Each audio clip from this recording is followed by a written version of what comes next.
So the program was divided into diverse phases. The first one was the online module, which we've been studying for about 7 weeks. So I would say that the most important thing for me that I learned through the online module was that the idea of stereotypes and prejudices, and how do we actually form stereotypes and how do we stigmatize people. And for the face-to-face phase, I would say that the most important thing for me was actually knowing that there is a resolution, which is the UN Resolution 2215, and it emphasizes on the role and the importance of peace building.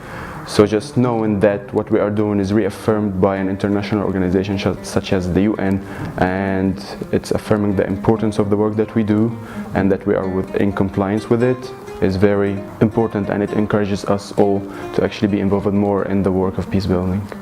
I'm a member of the Junior Chamber International, and we work on several projects on several fields and trainings depending on the needs of the community that are basically following the active citizen framework, which main aim is the sustainability and the long impact of those projects and trainings.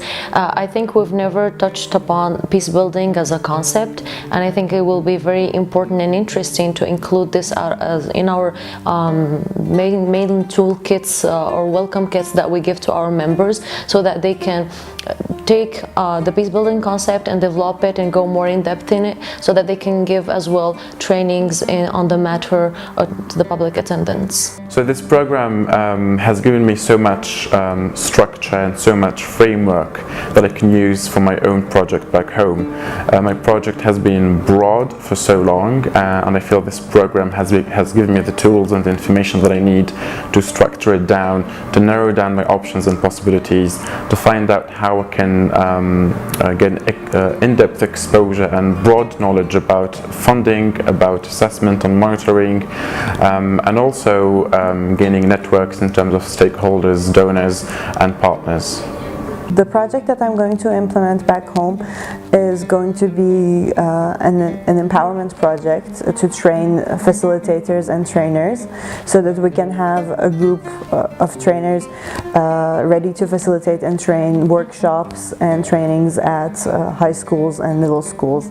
I think that this is a way to empower multiple generations and people from different backgrounds, because the community I'm based in value a lot things like child education, and they believe that children are the center and agents of change in the future life. So they're basically the foundation for the next generation of youth. So if we can train youth and then also have those training transferred to children through youth, then we're just hitting the right target. And I also think that this is going to be, of course, challenging, but at the same time I feel like it's going to be worth the risk to take.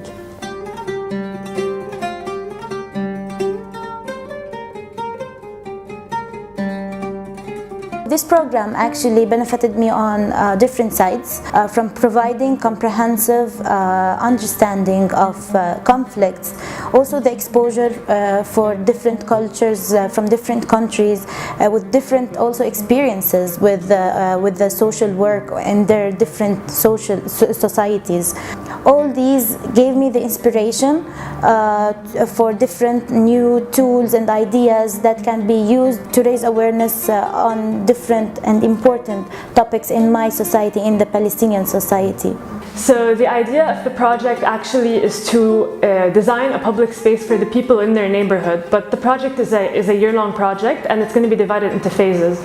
And the most important phase is actually the first 3 months, which is a series of workshops with the locals in order to raise awareness about the importance of peace building and the importance of living together in social social exchange. And the idea is that these workshops will be very participatory. So us as facilitators from Architects for Change, we will be working with locals, from children to youth to women, or anyone from the local community. The people themselves will be brainstorming and coming up with the design, and we will just be facilitating. And we're hoping, like at the organization, to reach a wide audience. So we will be working in specific with perhaps around 40 locals. But since it's a public space and we hope to implement it, it will actually impact everyone in the community. Many times when I hear people speaking about the situation of the young population, they speak in relation about the young population as saying that they are the future of their communities. But thanks to this program, this widespread idea is changing, because we are not only the future, we are also the present. We want to participate in our communities, and participate means to influence, to intervene. It means to be, to have, and to take part of the decision making.